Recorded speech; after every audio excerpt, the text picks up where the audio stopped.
राधे राधे, जय श्री कृष्णा। कार्तिक मास जो है शुरू हो गया है, आरंभ हो चुकी है।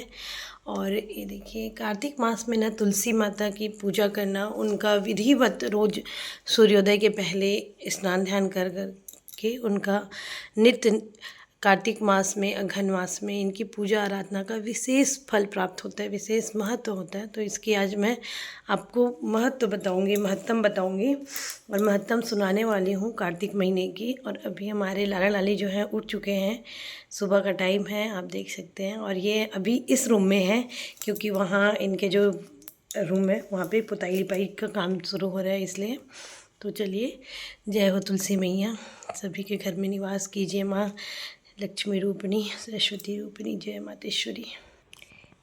ये कार्तिक महात्म आप देख सकते हो। तो कार्तिक में आप इस तरह से महात्म पढ़ भी सकते हो या फिर यूट्यूब के माध्यम से सुन सकते हैं, जैसे अभी मैं आपको सुनाने वाली हूँ। तो यहाँ पर से हम शुरू करते हैं। श्री राधा कृष्ण भगवान की जय, लक्ष्मी नारायण भगवान की जय।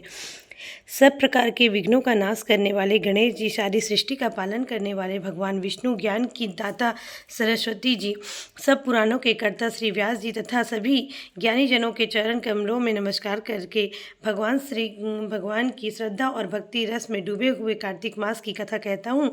सभी पापों से मुक्ति दिलाकर इस श्लोक में सर्व सुख, धन, वैभव, रिद्धि सिद्धि और अंत में मोक्ष प्रदायक यह पावन कथा है। तो ध्यान लगा के आप सभी सुनिएगा। चलिए हम शुरू करते हैं। प्रथम अध्याय शुरू करती हूँ। सबसे पहले आप भी चावल फूल ले सकते हो या फिर फूल है तो फूल लेकर के भी आप सुन सकते हैं कथा को। एक समय धर्म के गुण रहस्यों, ज्ञान विज्ञान और शास्त्रों में वर्णित कथाओं पर गहन चर्चा करते हुए 88,000 ऋषि मुनि नैमिषारण्य तीर्थ में एकत्रित हुए। उनके मध्य महर्षि देव व्यास के सुयोग्य शिष्य सूत जी महाराज ऐसे सुशोभित हो रहे थे जैसे आकाश में तारों के मध्य चंद्रमा। धर्म के सभी गुण रहस्यों, 4 वेदों, 6 शास्त्रों और 18 पुराणों के ज्ञाता श्री सूत जी से सौनकादि 88,000 ऋषि मुनियों ने कहा कि हे मुनिश्रेष्ठ सूत जी, आप कृपा करके हमें कोई ऐसा सरल उपाय बताइए जिससे हमारी उस महाघोर कलयुग के प्रहार से रक्षा हो सके। समस्त ऋषि मुनियों के मुख से यह बात सुनकर सूत जी बोले, तुम्हारी श्रद्धा तथा प्रभु भक्ति देखकर मेरा हृदय बहुत प्रसन्न है। इसी से आज मैं इसे तुम्हें कार्तिक महात्म की कथा, पावन कथा को सुनाता हूँ। इसके सुनने से ही कलिकाल में मनुष्य के समस्त पाप नष्ट हो जाते हैं और मनुष्य वैकुंठ में वास करता है। सो आप सावधान होकर सुनिए। एक समय सभी ऋषि जीवों का भला चाहने वाले ब्रह्मा जी के पुत्र श्री नारद मुनि ब्रह्मलोक में पहुंचकर जगत रचयिता श्री ब्रह्मा जी को नतमस्तक प्रणाम करके विनीत भाव से पूछने लगे कि हे जगत पिता, कृपा करके आप कोई ऐसा धर्मोपदेश सुनाने की कृपा करें जो इस कलिकाल में सब पापों को नष्ट करके मोक्ष देने वाला हो।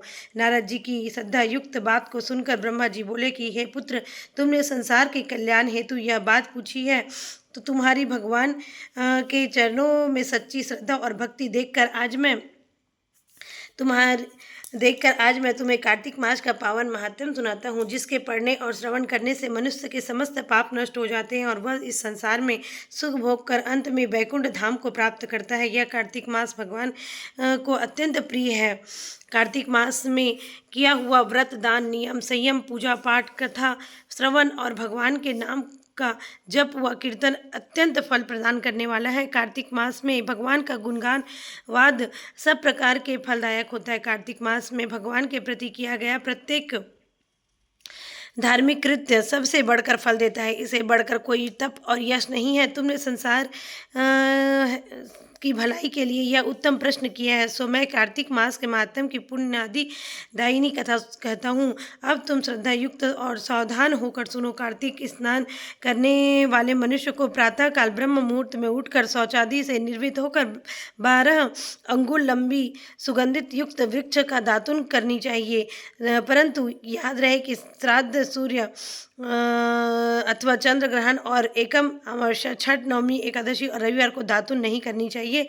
जिस दिन दातुन न करनी हो उस दिन पानी से 12 कुल्ला करके मुंह को साफ कर लेना चाहिए। जब 2 घड़ी रात्रि शेष रहे तब काले तिल, चंदन, चावल, पुष्प या कुशा लेकर तालाब में, कुंड, नदी, संगम अथवा किसी भी तीर्थ स्थान पर जाएं। वहां हाथ जोड़कर प्रार्थना करें, हे भगवान, आप एवं श्री लक्ष्मी जी को प्रसन्न करने के लिए मैं समस्त कार्तिक मास में स्नान करूंगा।